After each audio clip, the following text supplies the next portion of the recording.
Kumusta mga kanoys? Welcome back sa ating YouTube channel, Filipinoises. So ngayong araw, another update naman tayo about naman to sa politika ng ating bansa. No? So ang video ito ay mula kay JM Amazing Story. So meron itong pamagat na boom! Natuklasan ang lihim na kayamanan, paalam na sa utang ng Pilipinas.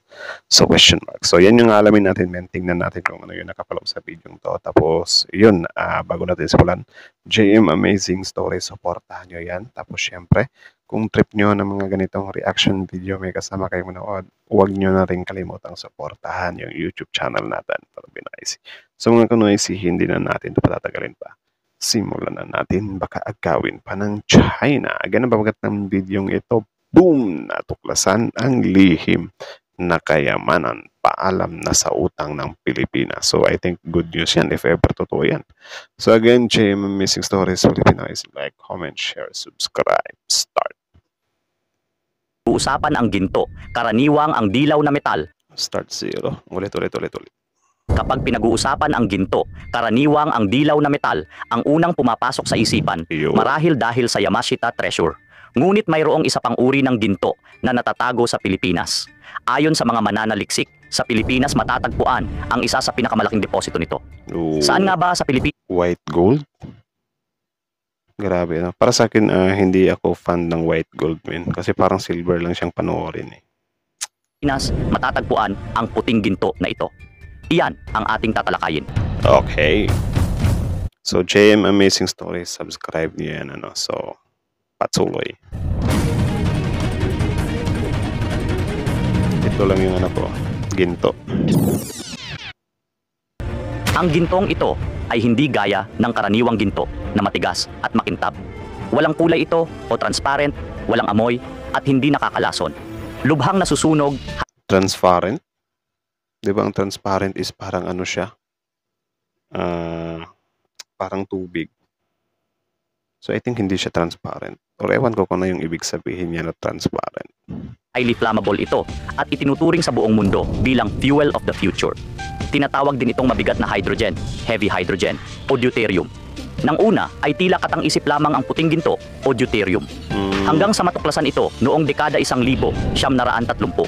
Natuklasan na sa pamamagitan ng electrolysis o pagpapaagos ng kuryente sa tubig dagat sa mataas na amperage ay napaghihiwalay ang hydrogen at oxygen. At dito, nagagawa ang isotope na deuterium.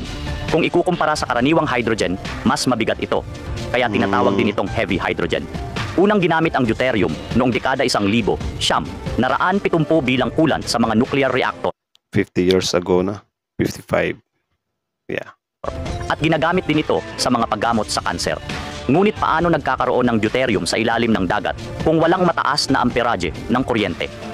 Sa ilalim ng dagat, mayroong matinding presyon. Sa lalim na 3 kilometro, ang presyon ng tubig ay umaabot sa 10,000 pounds per square inch, PSI. So sa dagat siya natutuklasan. Kasi 'di ba mostly ang mga ginto is sa lupa. Yeah.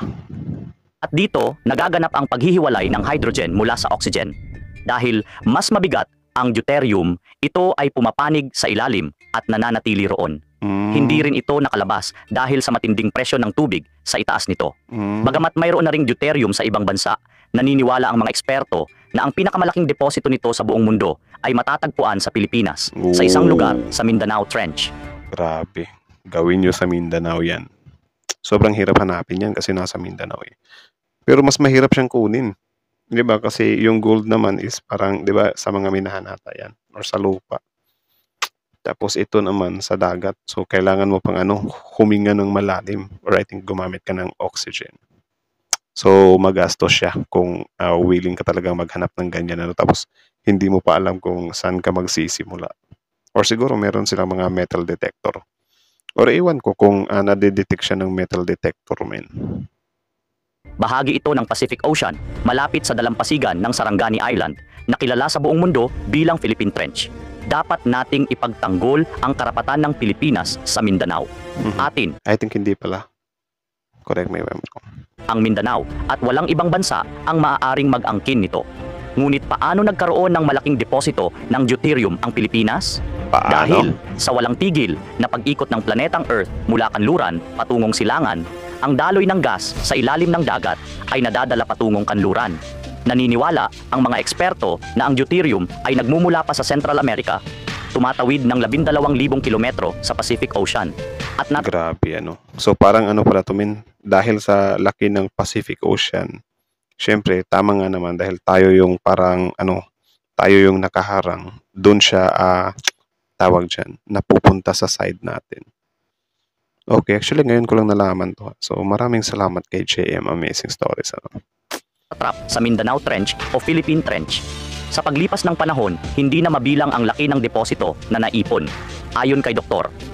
Anthony Belog, isang Pilipinong siyentipiko na nagtrabaho sa Sustainable Technology of Institute for Chemical Process and Environmental Technology at National Research Council ng Canada, ito ay isang kayamanan ng Pilipinas.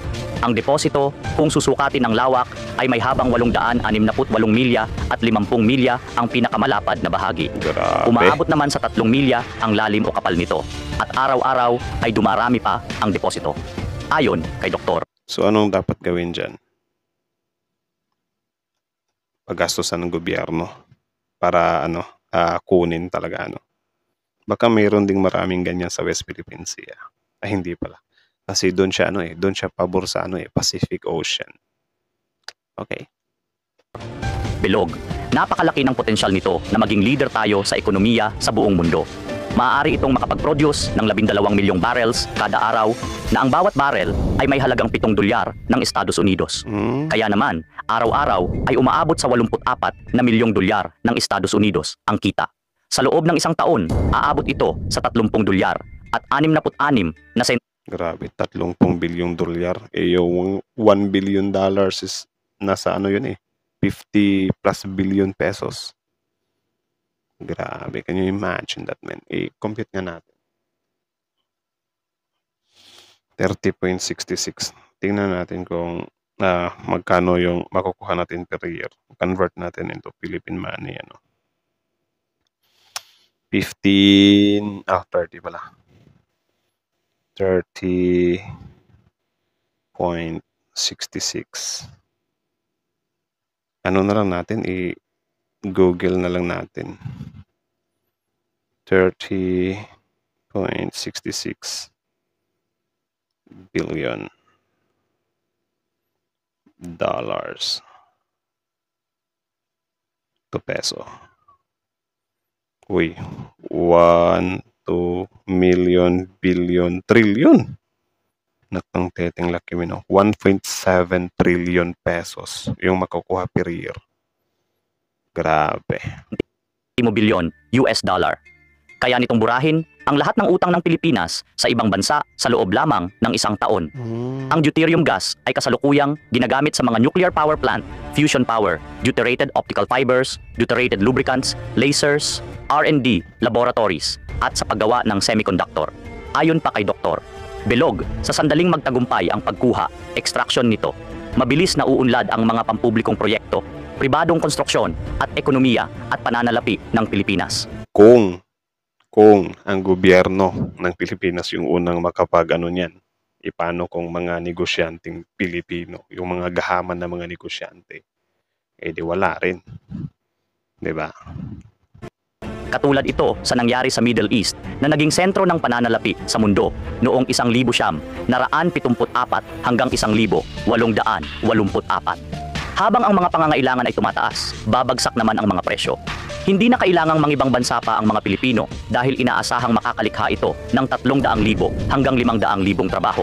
Hindi pa kasama rito ang mga trabaho sa mga kaugnay na industriya na 350,000. So I think meron pa rin mag-abroad kasi yung mga doktor natin, yung mga nurses, yung mga engineers, architects, 'di ba?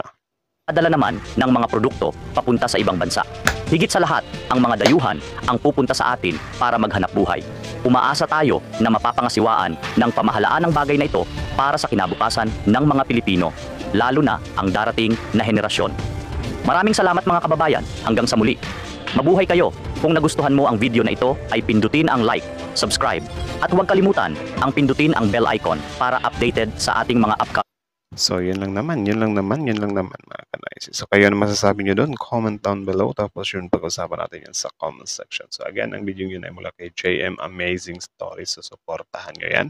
Tapos, subscribe nyo rin. Original video link in the description box below. Subscribe nyo siya, men. Tapos, syempre, bago nyo iwan yung YouTube channel natin, don't forget to like, comment, share, subscribe our YouTube channel. So, kita nyo naman yun.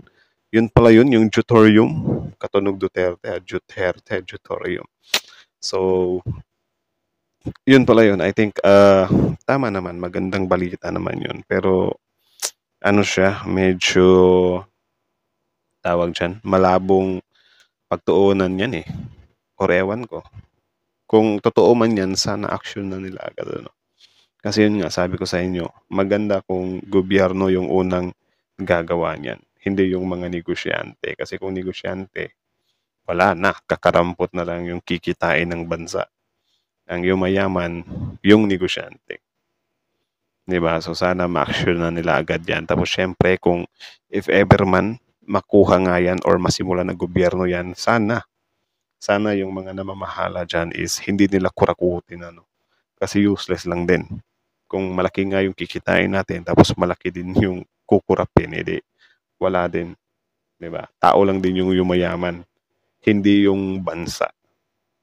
So, about naman dun sa 350,000 empleyado na I think hindi pa rin kasi marami namang OFW sa buong mundo eh. Tingnan nga natin kung ilan yung OFW lahat ng Pilipinas. Filipino, how much man? How many? Ay, wait lang.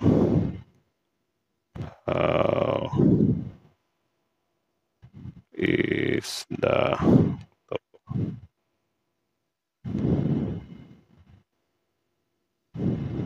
Filipinos around the world. Grabe maka-research Tignan natin baka meron silang tali. 2.16 million Filipino overseas. 'Di ba? Previous year pa lang 'yun, 2023. So I think wala pa ngayon 2024. So million, 'di ba? As of 2019 there were over 15 million Filipino overseas. Dami pala, no? So 15 million. So yung 350,000, ano lang yun, sneak peek lang yun or maliit na parte lang yun. Meron pa rin tayong kababayan na di ba? Mag-abroad kasi yun nga, yung mga pasaho dito sa bansa natin is sobrang liit. For example, yung mga nurses natin, yung mga negosyante na nagtatrabaho ng mga negosyanteng ospital na yan, kukunti lang ng sahod, di ba? Tapos ang mamahal ng bayarin. So, yung mga nurses natin, napipilitan sila na pumunta na ibang bansa. So, yun lang naman. So, kayo na masasabi nyo doon, comment down below. Pag-usapan natin yan sa comment section. So, again, JM Amazing Stories, subscribe nyo. Tapos, syempre, our YouTube channel, Philippine IC. Don't forget to subscribe. Like, comment, share, subscribe. Philippine IC is out.